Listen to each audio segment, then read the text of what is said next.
Hello students, welcome to the ASM classes. तो चलिए start करते हैं हम अपनी इस क्लास को। और इस क्लास में हम जो पढ़ने वाले हैं वो हैं 4.1 एक्सरसाइज के क्वेश्चन। जितने भी क्वेश्चन इससे प्रीवियस क्लास में रह गए थे वो क्वेश्चन इस क्लास में हमने बहुत अच्छे तरीके से देखने हैं। तो देखिए क्वेश्चन नंबर 2 यहाँ पर क्या लिखा हुआ है कि निम्न स्थितियों को समीकरण के रूप में व्यक्त कीजिए। ठीक है, यहाँ पर लंबाई या चौड़ाई जो मान नहीं निकालना है एक्स का, सिर्फ और सिर्फ समीकरण के रूप में व्यक्त करना है, जो भी हमारा थ्योरिकल क्वेश्चन लिखा हुआ है। ओके, तो चलिए पहला क्वेश्चन मैं पढ़ रहा हूँ यहाँ से कि एक आयताकार भूखंड का क्षेत्रफल 528 मीटर स्क्वायर है और क्षेत्रफल की लंबाई जो है चौड़ाई के दुगने से एक अधिक है। एक अधिक है तो हमें भूखंड की लंबाई तथा चौड़ाई ज्ञात करनी है। लंबाई तथा चौड़ाई ज्ञात करने के लिए हमने जो समीकरण बनानी है केवल वहां तक लेके जाना है, आगे तक सोल्व नहीं करना है। ओके, तो क्षेत्रफल कितना दिया हुआ है ध्यान से देखें। क्षेत्रफल दिया हुआ है बेटे 528। ओके, उसके बाद लंबाई चौड़ाई के दुगने से, जो लंबाई है चौड़ाई के दुगने से कितनी अधिक है बेटे, एक अधिक है। तो मान लो, माना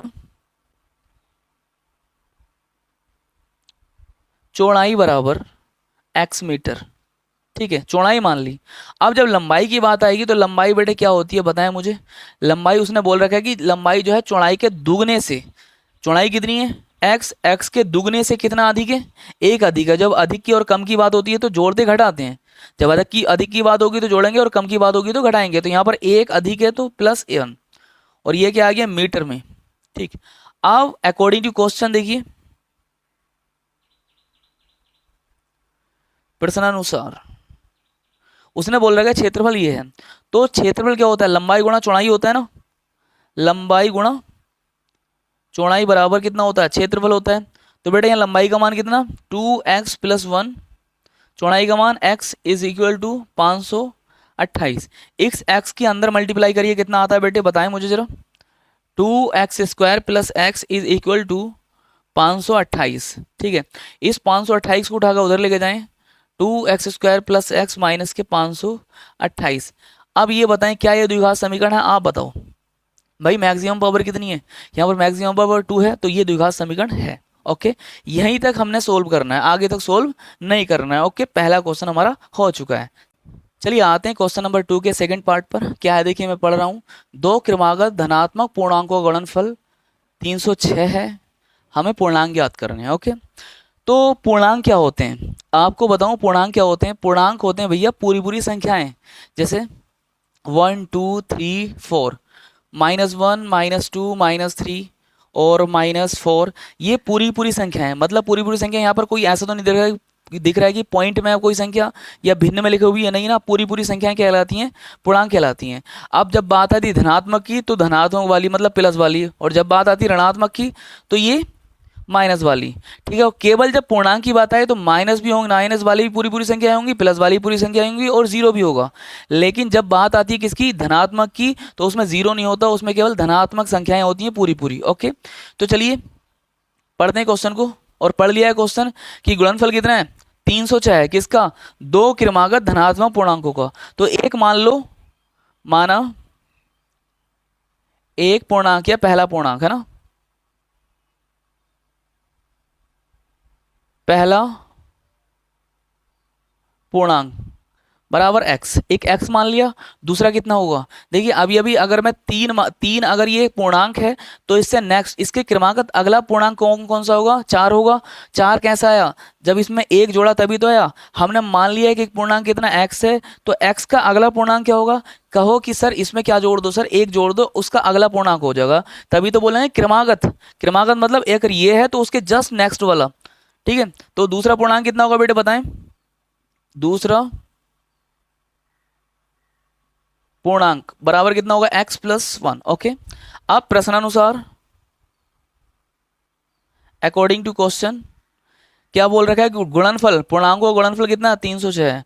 तो गुणनफल मतलब इन दोनों का गुणनफल x plus one is equal to कितना है 306। अब देखिए मल्टीप्लाई कर लीजिए, x² plus x is equal to 306।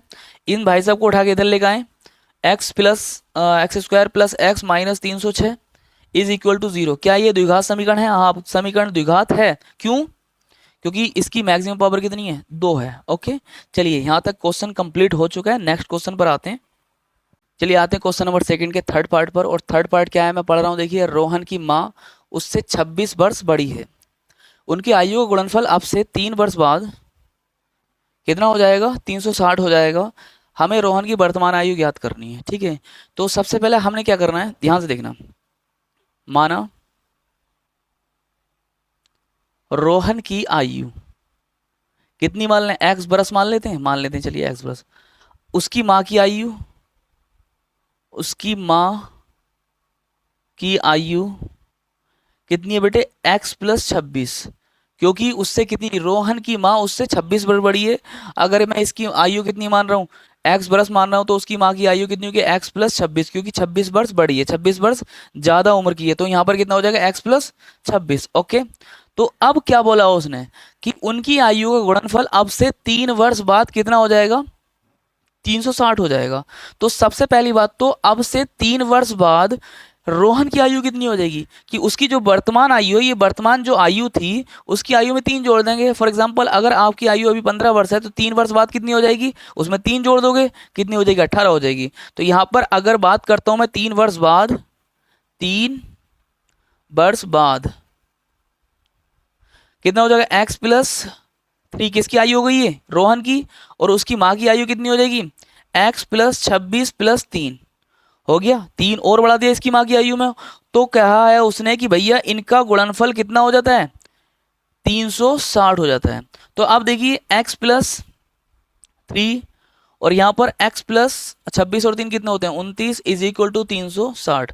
इसकी मल्टीप्लाई करिए, एक्स स्क्वायर प्लस 29x, अब 3 प्लस 3 निम 27 का 7 और 3 दूनी 6, 6 और 2 8, 87 बराबर 360। अब ये बताएं 29 और 3 कितने होते हैं बेटे, अब बताएं मुझे। 29 और 3 होते हैं 32x प्लस इस 360 को उठा के इधर लेकर आइए, यहाँ पर कितना चल रहा था, 87 माइनस 360, ओके बराबर 0। अब 360 में 87 घटाने कितना आता है बताएं मुझे, 360 में से 87 घटाइए, इधर दाएं ले ली, यहाँ हो गया 10, 10 में 7 गए कितने, 3 बचे, यहाँ 5, इधर दाएं ले ली 15, 15 में 8 गया 7, और यहाँ पर 273। तो यहाँ पर जो इक्वेशन बनेगी वो ये बनेगी, x square plus 32x plus या माइनस आएगा क्योंकि बड़ी संख्या माइनस की है, तो minus 273 is equal to 0। Okay, यही इस क्वेश्चन में भी हमने क्या बनानी थी, इक्वेशन ही बनानी थी, मतलब द्विघात समीकरण ही बनानी थी, आगे सोल्व नहीं करना था। तो हमने द्विघात समीकरण बना लिए। ये एक ऐसी समीकरण आई है जिसकी पावर कितनी है, मैक्सिमम पावर 2 है, तो इसलिए कह सकते हैं यहाँ पर द्विघात समीकरण है, और यहीं तक सोल्व करना है क्वेश्चन, ठीक है। नेक्स्ट क्वेश्चन पर बढ़ते हैं, चलिए सेकंड क्वेश्चन के 4th पार्ट पर आते हैं, और ये क्वेश्चन जो है इस एक्सरसाइज का लास्ट क्वेश्चन है। तो चलिए स्टार्ट करते हैं पढ़ना। एक रेलगाड़ी 480 किलोमीटर की दूरी समान चाल से तय करती है, और यदि इसकी चाल क्या हो जाए 8 किलोमीटर प्रति घंटा कम होती तो वह उसी दूरी को तय करने में कितना समय लेती, 3 घंटे अधिक लेती। तो हमें क्या याद करना है, हमें रेलगाड़ी की चाल ज्ञात करनी है, ठीक है। चाल ज्ञात एग्जैक्टली नहीं करनी है, हमने क्या करना है, समीकरण बनाना है केवल, ठीक है। ऊपर नोट पॉइंट में लिख रखा है, समीकरण केवल देना है। तो स्टार्ट करते हैं, देखिए चलिए सबसे पहले क्या मानेंगे, चाल। माना रेलगाड़ी की चाल इज इक्वल टू कितना बेटे, x किलोमीटर प्रति घंटा, ठीक है। x किलोमीटर प्रति घंटा ये सामान्य चाल है, यहाँ पर लिख दो सामान्य चाल, ओके। अब इस गाड़ी के इस चाल के द्वारा जो समय लगेगा वो कितना लगेगा, देखिए सामान्य चाल द्वारा लगा समय बेटे, बताओ। अब मैं यहां पर बता रहा हूं आपको, समय बराबर क्या होता है, सबने पढ़ा है, चाल बराबर क्या होता है, दूरी बटे समय, और समय बराबर क्या होगा, ये चाल नीचे पहुंच जाएगा। तो चाल कितनी है, दूरी कितनी है, तो पहले दूरी बताओ 480, तो ऊपर दूरी आती है, इसके अकॉर्डिंग दूरी आएगी, और चाल नीचे पहुंच जाएगी, तो चाल कितनी है सामान्य, x, ये आ गया घंटे, इतने घंटे समय लगता है, ठीक है। अब 8 किलोमीटर प्रति घंटा कम करने पर लगा समय, मतलब चाल हमने कितनी कम कर दी है, 8 किलोमीटर प्रति घंटा कम कर दी है, मतलब इसमें से कितना घटा दी है हमने, चाल 8 घटा दी है। तो मतलब जो समय लगेगा वो नीचे कितना आएगा, x माइनस 8, और ऊपर दूरी, उसी दूरी को है ना, उसी दूरी को तय करने में इतना समय लगता है, ठीक है। अब कितने चाल से, इतनी चाल कम करने पर। अब देखते हैं हम ध्यान से क्या होता है कहानी। प्रश्न अनुसार देखते हैं, प्रश्न अनुसार क्या होता है बेटे। अब उसने बोला है कि ये जो सामान्य समय है, यहां पर एक बात पढ़ लेता हूं बेटे, कि यदि इसकी चाल कितनी कम होती, इतनी कम होती, तो वह उसी दूरी को तय करने में 3 घंटे आदि लेती। तो ये जो समय है वो कम होगा, होगा नहीं होगा कम, और ये ज़्यादा होगा, क्योंकि यहाँ पर हमने चाल कम कर दी। और जब मैं चाल कम का मतलब मैं धीरे धीरे चल रहा हूँ, और उसी दूरी को जब मैं धीरे धीरे चल रहा हूँ तो क्या करूँगा, मतलब देरी से तय करूँगा ना, ज़्यादा समय लगेगा। और ये चाल मेरी तेज थी, क्योंकि यहाँ पर कम नहीं हुई, तो यहाँ पर जल्दी समय कवर कर लूंगा, मतलब जल्दी दूरी डिस्टेंस कवर कर लूंगा। समझ गए इतनी बात। चलिए, तो अब उसने बोला है कि ये जो समय है, ये वाला 480 बटे x माइनस 8, ये जो समय है वो कितना ज़्यादा है सामान्य समय से। उसने बोला है कि सामान्य समय से कितना ज़्यादा है बेटे, 3 घंटे ज़्यादा है। ये जो समय है ये ज़्यादा है किससे, सामान्य समय से कितना घंटे, 3 घंटे ज़्यादा है। ठीक है, तो अब देखिए मैं यहाँ पर सोल्व कर रहा हूँ, ध्यान से देखते रहे यहाँ पर। अब एक काम करेंगे बेटे, इसे उठाकर उधर लेके जाएंगे, कितना बचेगा, 480 बटे x माइनस 8 माइनस 480 बटे x इज इक्वल टू 3। यहाँ पर 3 बचा।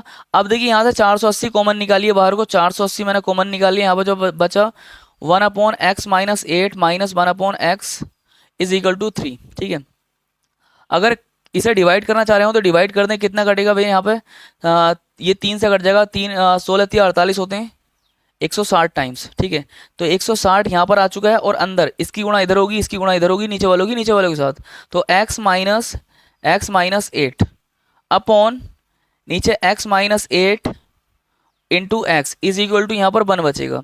अब देखो ऊपर वाला ब्रैकेट खोलेंगे तो बेटे कितना आएगा, 160 x माइनस एक्स और यहाँ पर प्लस 8 अपॉन अंदर मल्टीप्लाई कर लीजिए x square minus 8x, x से x कट गया, इज इक्वल टू कितना चल रहा है, 1 चल रहा है। एक लाइन और लिख लीजिए, 160 8 बचा ऊपर, नीचे कितना बचा, x square minus 8x is equal to 1। ठीक है, अब क्या करेंगे, इस 160 के अंदर मल्टीप्लाई होगी, इसकी मल्टीप्लाई इधर होगी। तो देखिए इधर लिख देता हूं मैं, ध्यान से देखें, यहां पर आ जाएगा 160 गुणा, यहां पर दिख रहा है ना, देखिए यहां पर करता हूं, 160 गुणा 8 is equal to x square minus 8x। ठीक है, देखिए उसकी नीचे वाली गुणा उधर कर दिए। अब यहां से गुणा करते हैं, 16 अट्ठे कितने होते हैं, 128 होते हैं। तो इधर 128 is equal to x square minus 8x, 128 को उठाकर उधर लेके जाता हूँ, एक्स स्क्वायर माइनस 8x और माइनस 128 इज इक्वल टू 0। ठीक है, इतना आ गया है। ये हमारी द्विघात समीकरण बन गई है, आगे सोल्व नहीं करना है, उसने मना कर रखा है, तो यही आंसर देते हैं। चलिए ये एक्सरसाइज हमारी कंप्लीट हो गई है, और नेक्स्ट क्लास में हम जो पढ़ने वाले हैं वह 4.2 एक्सरसाइज, उसके जितने भी फॉर्मूले हैं वो देखेंगे, उसके बाद हम 4.2 के क्वेश्चन को करेंगे। ओके, चलिए फिर मिलते हैं छोटे से ब्रेक के बाद, सेम टाइम सेम जगह।